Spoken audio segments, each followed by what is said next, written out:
Ya Rabbi bil Mustafa Allah Allah balik wallazi yatawaffakum billail Allah anu ngaheeskeun ka urang ti peuting dikaluarkeun ruh tamyiz haju dihudangkeun deui ku Gusti Allah summa yab'atsukum fi ti beurang dihudangkeun urang digawe wa ya'lamu ma jarahtum Allah nyahueun kana naon nu ku urang dipigawe hirup urang sare hudang gawe sare hudang gare sare hudang gawe kitu bae datang ka ira liyuqbo ajalum musamma datang ka aja kabeh geus aya dokumena ajal urang dek dipiheulaan ku gering heula deukeun teu dek diberes sugih atawa susah geus ngabogaan dokumen ajal kabehan ngan eueuh nu nyaho satungtung rizki urang aya keneh nu bakal asup ka jero beuteung berarti can datang ajal urang sakitu bae ke di mana-mana geus eueuh rizki urang seep ajal urang datang jadi berarti ieu urang teh hanya menyempurnakeun ajal sare ti peuting udang ti beurang gawe ieu teh hanya muru kana ajal urang teh keur nyampurnakeun ajal tinggal sabaraha deui nu jelas nu geus umurna bangsa 60-70 moal kebal deui dijamin moal we geus nu mantak teu layak aki-aki kudu ngabonceng si mbak bloon teh mah aki-aki teh nyaho ka kuburan teh mah si aki-aki nurug cupu teh mah budak teu pantes aki-aki kudu nonton TV keneh bae teu pantas geus deukeut jasa ka ajal nyana gesok ngomong babaturan mah geus paraeh kabeh tinggal kula doang nyana geus ngomong kos kitu tah kos kitu nama sadar tapi nyana teu sadar mun nyana ngalobakeun maksiat keneh mah boloon ka aki-aki atuh ge mah si aki-aki make HP mah boga opat keneh tolong tak aki-aki ya Allah make SMS-an keneh aduh aing garetek gadegena ge aya aki-aki SMS getek ya Masya Allah karim nungguan ajal liyuqdo ajalum musamma paeh ketika datang ajal paeh khurujur ruh anil badan ruhul hayat keluar ti awak paeh apa geus an datang ka dinya hehe summa ilaihi marji'ukum jaga beres kiamat bakal dihijikeun ka Gusti Allah geus hiji di mahsyar teh dek dinaonkeun summa yunabbi'ukum bima kuntum ta'malun Allah bakal ngabejakeun hiji-hijina pagawean urang waktu urang di dunia ih sararieu biasa sing hade biasa sing hade jasa cenah kiai asana kula mah keur ngora loba jasa dosa asana moal dihampura hehehe blonta nu kos kitu tah blonta pangeran urang mah beda jeung pangeran Kristen pangeran urang mah beda jeung pangeran Yahudi pangeran urang mah beda jeung pangeran Konghucu Buddha Hindu pangeran urang mah Allah nu sifatna Ghafurur sangkirang loba dosa apan pangeran maha Ghafur Ghafur teh artina wazan paulun cek tukang ngaji mah segat mubalaghah maha hampura sangat ngahampura sabaraha dosa sia sakolong langit hampura ku aing pan aing pangeran tenang aduh cenah baheula ngadu koprok ulah kakarak jadi tukang ngadu koprok bandar koprok di hampura ducana tuh kuari bandarna teruskeun bae si blon meureun. Tobat asal tobat ka Gusti. Nu mentek nu bahaya mah mutuskeun rahmat eta tah. Ulah ngalamun bae di imah dosa aing mah gede jasa ya terutama maling lah sana aing mal dihampuran dek maling di bae. Eta blon da jelema. Inna rahmati wasi'at kulla syai. Inna rahmati sabaqat. Rahmat kaula ngaleuwihan tina seluruh perkara. Rahmat kaula geus teu heula. Urang mah boga pangeran teh Maha Ghafur. Asal urangna tobat ka Gusti Allah Subhanahu wa ta'ala. Ketika urang mabok baheula, pernah zina baheula, naudzubillah min zalik. Bogo judi mah di mana aya topeng, lenong di dinya urang main koprok. Dinya urang main dadu rolet jeung sajabana. Nah, kuari barang ngaji teh pagawean aing kumaha yang ke di akhirat. Asana aing diputer-puterkeun kurbah heula.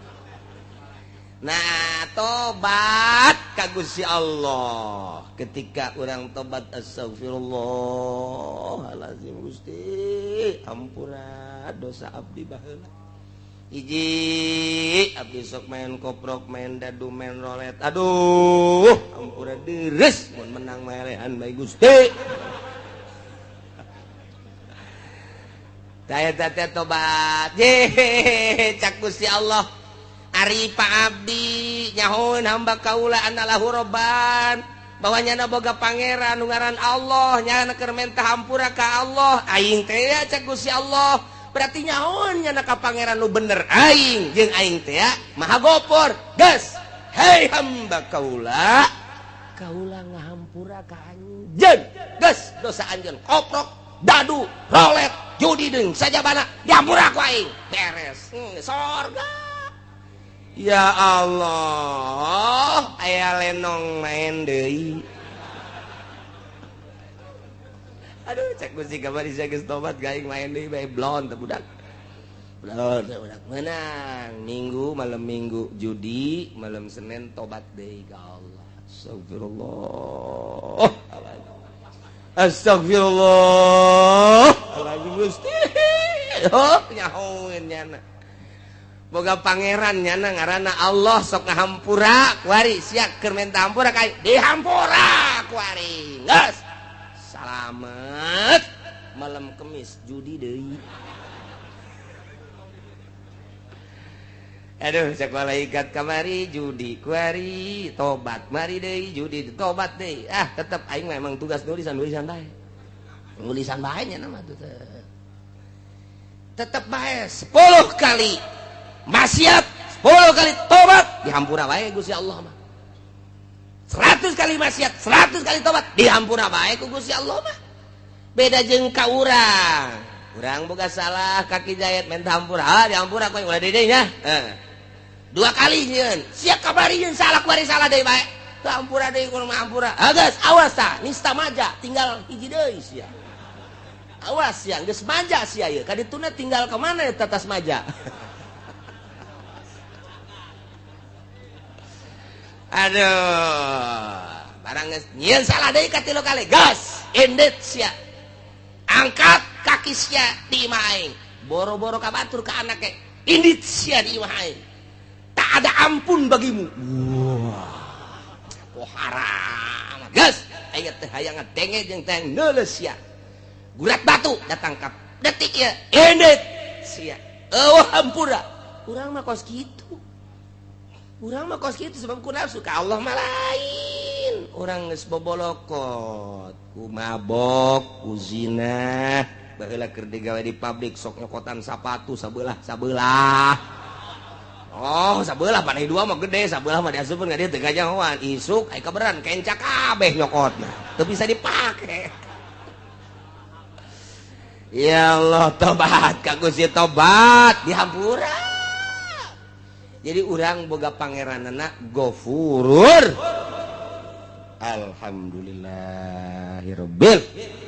Asal tobatna beneran, taubatan nasuha, tubu ilallahi taubatan nasuha make syarat hiji nadam kaduhu nomor kedua ikhlas nyabut tina maksiatna nomor katilu azam alla yauda ngazam moal balik deui salamet geus dak lamun teu kitu disebut tobat sambal suha mal deui aduh lada jasa isukan aya jengkol ngora sikat deui tobat sambal ngaranna kos awewe ngalahirkeun ngomong deui anu ngomong deui ge biasa menang 40 pe huhahe melendung deui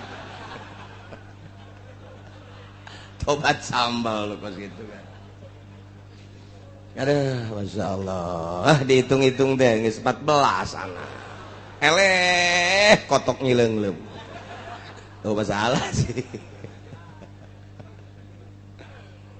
katerusanana ieu wa huwal qahiru fawqa ibadihi wa yursilu alaikum hafazah berarti Gusti Allah teh maha luar biasa lantaran ilmu gaib aya di Gusti Allah kuncina eueuh saurang-urang acan nu nyaho nu ngaheeskeun Gusti Allah anu ngahudangkeun Gusti Allah nu ngalempangkeun digawe Gusti Allah kemudian paeh terakhir ge nu ngamaehkeunana Gusti Allah deuk saha deui atuh nu leuwih ti Gusti Allah yang moal aya nu mantak wa huwa Gusti Allah teh al-qahir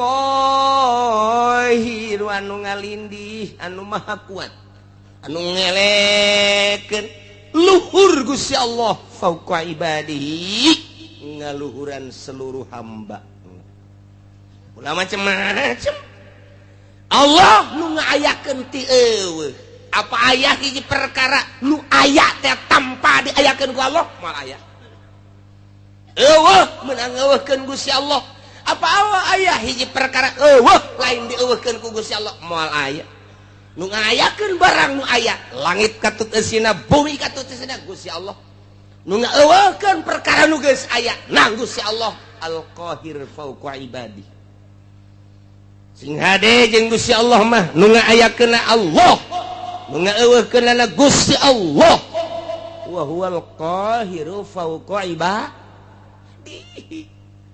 anu ngahirupkeun Gusti Allah nu maehkeun Gusti Allah nyehatkeun Gusti Allah ngageringkeun Gusti Allah nyugihkeun Gusti Allah nyusahkeun Gusti Allah makirkeun ngamiskinkeun meunang Gusti Allah kabeh eueuh nu kaluar ti Gusti Allah wa huwal qahiru fauqa ibad apa aya nu lain nang Gusti Allah eueuh cenah dokter nu nyehatkeun dokter lagi modal ulah waka kabatur sia dokter sia bae heulanan legegan Gusti obat ca modal-modal keneh bae nang Allah berarti ulah dikira urang berobat ke dokter namun urang itibat nang dokter kudu maca 2 kalimat syahadat sing hade nu nyugikeun cenah bos urang bos lagi kadang-kadang susah deui teu saeutik nu kamari ieu sugih ku ari susah embungeun jana susah cak Gusti Allah susah sia susah bae gabari di zaman gusuran di tahun 72 mulai tahun 70 hiji asup gusuran ke pasar kemis tanah teangan saukur 75 rupiah murah jasa jelema ngajar rual meuli simking meuli ponik sepeda teh wah luar biasa tahun sakitu tah kulantaran atuh abah kula mah henteu gusuran atuh kula mah makena henteu ponik henteu simking makena mobil mau sepeda nu gede teh bae nu gede teh kadang-kadang mah berat ku sepeda moal mawa sepeda aing geus eta wah kabelah dieuna wah mari motor belah dieuna makin naik harga tanah meuli mobil oi belah dieuna pisan di tahun 80 ka dieu wah eta luar biasa jelema ngajualan tanah meuli angkot aya nu 30 aya nu 20 hirup keneh nu kamari boga angkot 40 ku ari teu boga sapeda aja moal dibejakeun jelema ge aya ku ari di dieu tadi ge sasalaman jeung kura iya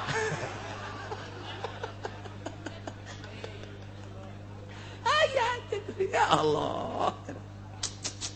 Lalakon harta si gade. Daekeun yang hayangeun nya teh eta teh kada seuteu. Wah, susah sia.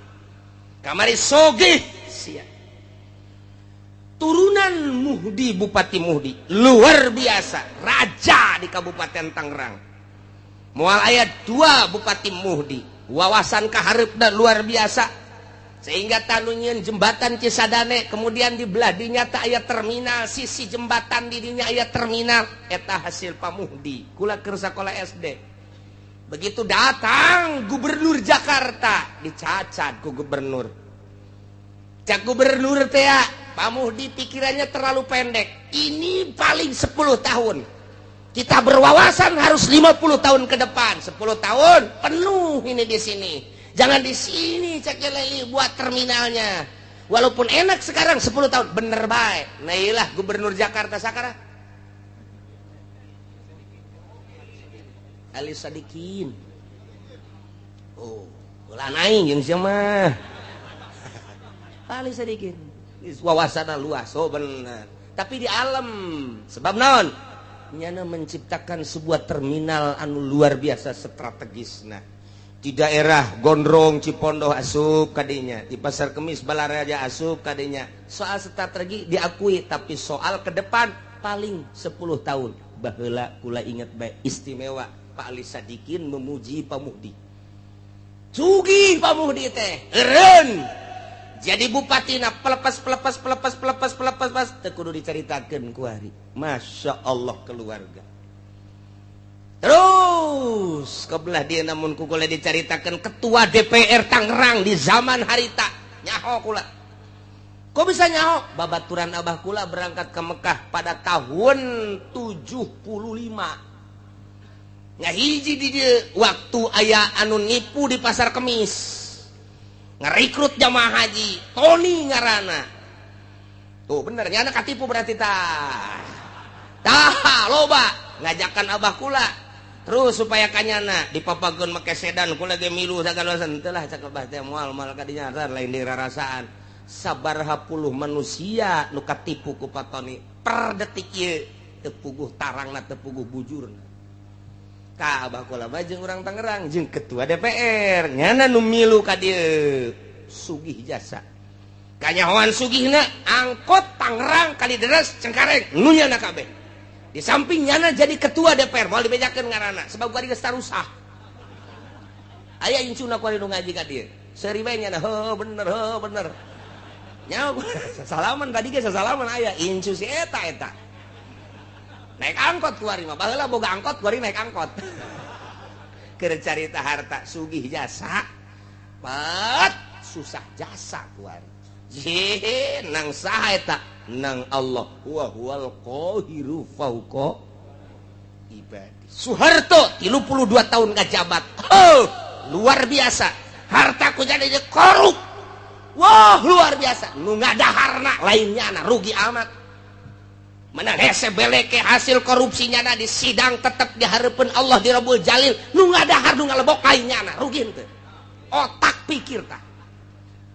Nyana nu disidang anak nu ngeuna anak mah ke bakal disidang deui bae sarua bae namun perjalananna teu beres rugi amat jang pemikiran urang jijah heuh nya aing anu kitu neangan kunaon batur anu menikmati deres mun teu disiksa nang saha eta Allah nu ngakitukeun wa huwal qahiru fauqa ibadi. Lengser Soeharto jambungeun lengser nang Allah lawan Gusti Allah wa huwal qahiru fauqa ibadi lawan Gusti Allah. Cek Gusti Allah sia dega lawan aing buang kawaraha amat disunamikeun sia ku aing. Di Denmark nyaci maki Kangjeng Nabi Muhammad, di Amerika nyaci maki Kangjeng Nabi Muhammad, demo di unggal negara teu dilingseuh ku negara ku pimpinan negara masing-masing dek keluar ti Indonesia teu meunang. Di berbagai negara dek demo teu bisa. Tinggal ngadoa ka Gusti Allah. Kangjeng Nabi nu Gusti Allah abdi, nu Gusti Allah nyeri mah nyeri bae. Tapi apa daya ieu Gusti? Abdi mah nyanggakeun ka Gusti. Dibere angin badai Amerika. Wah luar biasa, parem kerugiannya 590 triliun dolar. Ji ulah dikira macam-macam. Kuari teu loba omong Muhammadan teu loba omong gua. Teu neko-neko lawan sia Gusti Allah. Wa huwal qahiru fauqa ibadi, lawan Gusti Allah. Aing mah dicaci maki ge ku sia, ja tetep iman ka Kangjeng Nabi Muhammad, caci ku sia, maki ku sia. Aing mah moal robah iman ka Gusti Allah, geus diserahkeun ka Gusti Allah, unggal peuting nyanggakeun ka Gusti, nyanggakeun ka Gusti. Meureun lain orang Indonesia bae di Irak, di Iran, di berbagai negara, Gusti nyanggakeun ka Gusti. Teu puguh teu kaaruh badai di Amerika. Ndeu kumaha deui lawan Gusti Allah, wa huwal qahiru fauqa ibad. Di batak sing hade, ieu di Indonesia ge ieu kuari pemerintah ngelawan Al-Qur'anul Karim. Dele tungtung nu sarugi teu daek ngazakat cak Gusti Allah titipan aing siana nu aing hartana ge nu aing ngan ku aing keur coba sia dibere teu daek sia ngazakat awas sia cak Gusti Allah aing teh wa huwal qahiru fauqa moal kebal deui disetrukeun sia ku aing bener bae menyon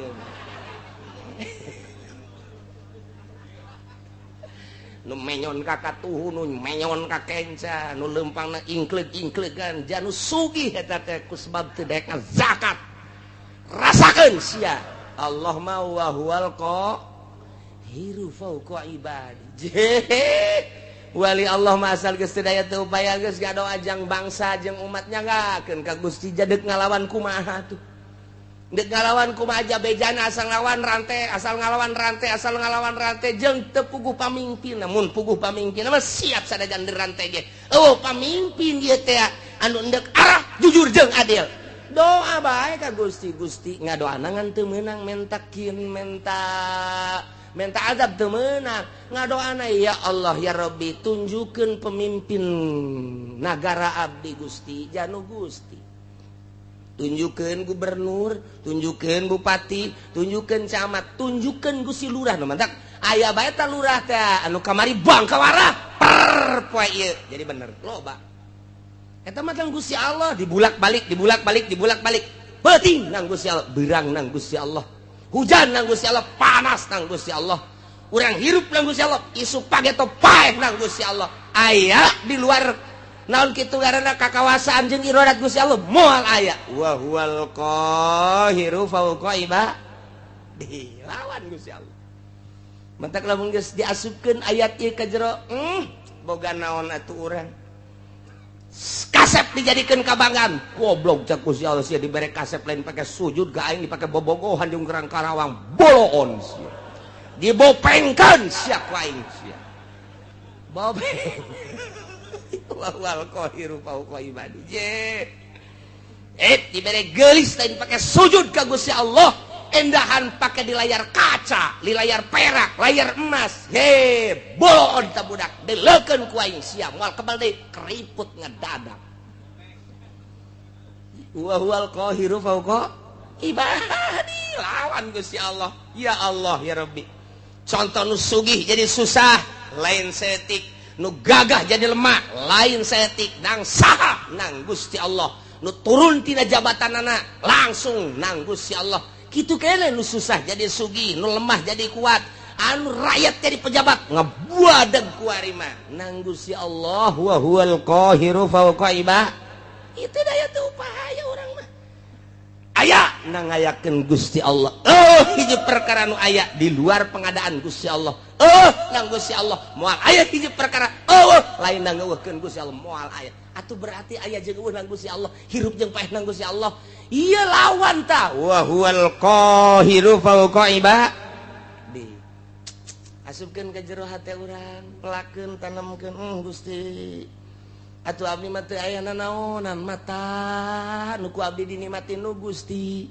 waya dicokot bae engke makan rabun-rabun ceuli du pake ngadengekeun sagala kanikmatan suara-suara nu Gusti supaya toma ditorekeun ku Gusti eueuh nanaonan contoh tatangga abdi geus teu neuleug geus teu ngadenge dicabut ku Gusti meureun isu page toma abdi Gusti nu Gusti seserahan urang ka Gusti nyerahkeun sadaya-daya irung bisa pakai hirup udara nage nu Gusti anu ku urang dihisep kajero keluar oksigen alam ti Gusti sing ade teh ketika kurang dihirup aya dirinya teh nur ilahi jadi makrifat ketika kurang dihirup kadinya aya tetapi panyakiteun jadi darah tinggi hirup kurang jadi virus dan lain sebagainya itu ya orang menang Gusti wa huwal qahiru fauqa ibadi sing ade dihalangan ku dokter make masker teu meunang aya penyakit asup nu pangheulana kena penyakit nu make masker jieu atuh geus kok kitu bae to ti Gusti Allah sakadar suruat sarehat mah yehe horeganan lamun geus cak Gusti kitu bae geus teu bisa ngan memeh datang ka hakikat eta urang dikudukeun bersyariat tetep kudu bersyariat aing mah diuk bae dahar teh dahar ge kumaha Gusti geus datang encan sia ka dinya geus datang encan lamun kayakinan sia geus datang ka dinya bakal bener tapi lamun sakadar ngadenge surah encan kayakinan mah bisa payah kalaparan sia ulah tetep bae sapoe geus nu mere dahar mah nginum ji aing jadi kos kieu ya geus jadi kunang-kunang poa payah geus kurang kayakinan sebab naon sia keyakinan ka Allah na melalui naon coba heula mentak tama kudu ditungtun ku guru thariqah untuk mencapai hakikat lantaran make contoh-contoh kapan ji keyakinan teh aya ilmu yakin aya ainul yakin aya hakul yakin lamun urang geus datang ka hakul yakin dicontohan ku cak-cak teu kudu hese Imam Syafi'i mah dina hikam nya nama nyonton make cak-cak urusan rizki teh kumaha cak-cak cicing bae iber henteu ka mamana henteu nu datang dahareunana ka nyana atuh naonan tareungit datang ka nyana coba jeun panyakit eta reungit nyanana cicing bae cak kunaon tuh reungit ka dinya caplok paneta dahareun nu datang ngaranna dahareun tah mun urang geus boga kayakinan model cak-cak meunang cicing bae urang geus lamun aya kiai cicing bae kiai cak-cak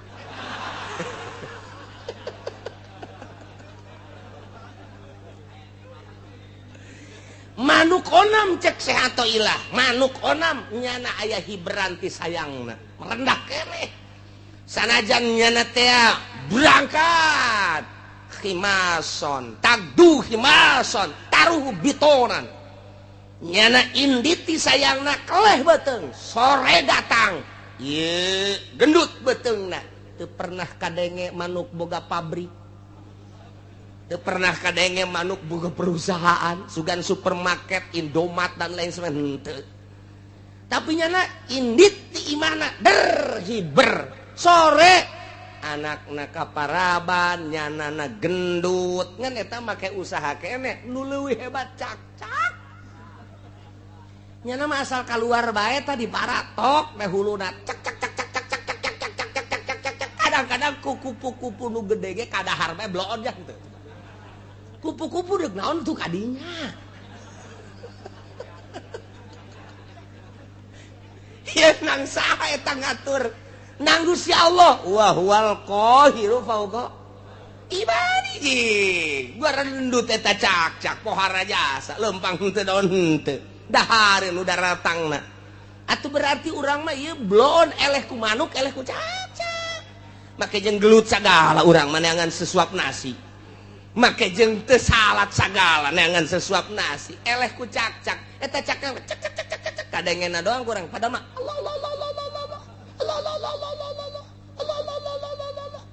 jika kadengena ku urang cek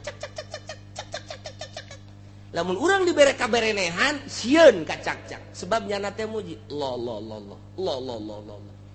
urang lamun keur hees kieu aya cak-cak haju urang dibere kaberenehan Allah sial nyinggung aing sial sia Allah-Allahan aing kerek bloon sial bisa dipaehan ku urang cak-cak tak eta kitu teh eleh ku cak-cak urang waduh si atoilah mah geus pohar jasa hese urang nyaritakeun ilmu hakikat lamun eueuh si atoilah hese tah dibere contoh ku Syekh atau ilah teh datang henteu sia keyakinan sia kadinya datang ka manuk maka ikhtiar kene ngan sakikitulah datang ka cak-cak geus ikhtiar sama sekali urang datang ka mana kudu aya nu nuntun mimiti ngaji heula supaya aya ilmu geus aya ilmu ngaranna ilmu yakin ye bener ya naik dilaksanakeun supaya datang ka ainul yakin sageus datang ka ainul yakin dibere deui hak jadi hakul yakin geus datang ka hakikat di dinya nikmat hirup geus datang ka dinya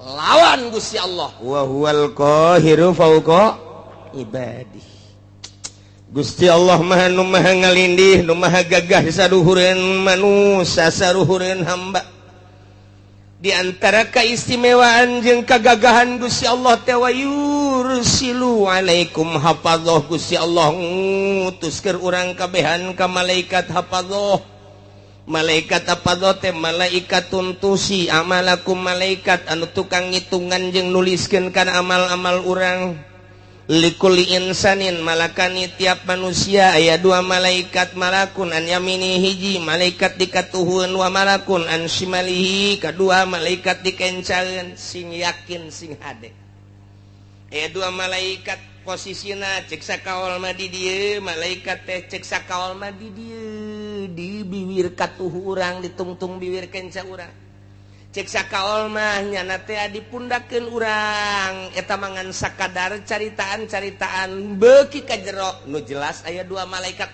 yakinkeun deuk di mana bae posisina hiji katuhu nu hiji dikenca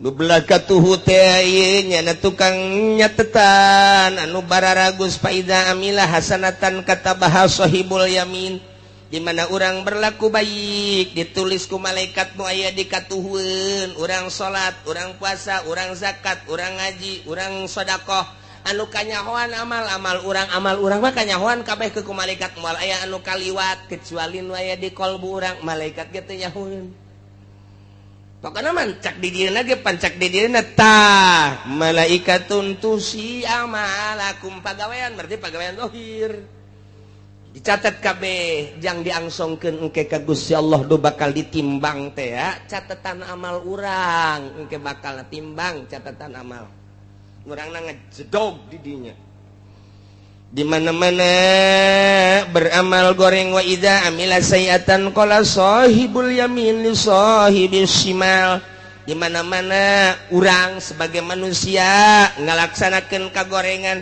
cek malaikat nu katuhu bebe jaka malaikat anu kenca isbir ulah waka dicatet heulana ulah waka cek malaikat nu kenca pannyana ieu geus maksiat heula la'allahu yatubu minha sugan bae nyana tobat geus ulah waka dicatet karunya engke di akhiratna masyaallah waharajas ketika beramal bagus langsung catet tapi ketika beramal goreng malaikat nu katuhu nganasehatan isbir ulah ka jatuh ulah ka cak nu kencepa dieu geus beramal goreng nya keula lalahu ya tubuh boting tobat ke abeh ulah aya catetanana oh geus tunggu aya ki haji ngebonceng si mbak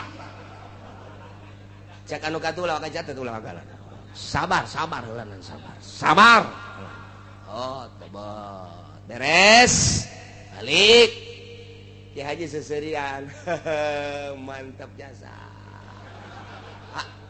terus sabar apa ya sampai ting nyana teh masih seserian kan we kakarak cak nu kencak mah ya catet atuh geus ku situ mah catet tapi lamun berangnya ngabonceng simba ngabonceng Lampung putih gede adat penting nata sisa Gusti aduh renganan eta lain mah rom Gusti haram nyana nyekelan kacang keng abdi aju ku abdi direm susuna karasa katonggong aduh eta jahenya gede cenjaknya susuna sotobat Gusti ka Gusti moal deui tuh teu dicatet kumaha teh cenah cak nu kenca teh geus tobat geus boleh catet namun datang ka isuk deui nyana teh datang ka perlakuan nyana datang ka ngalakukeun can tobat ya catat masya Allah mendak sing ada dua malaikat na iyalah wa yursilu alaikum hafazah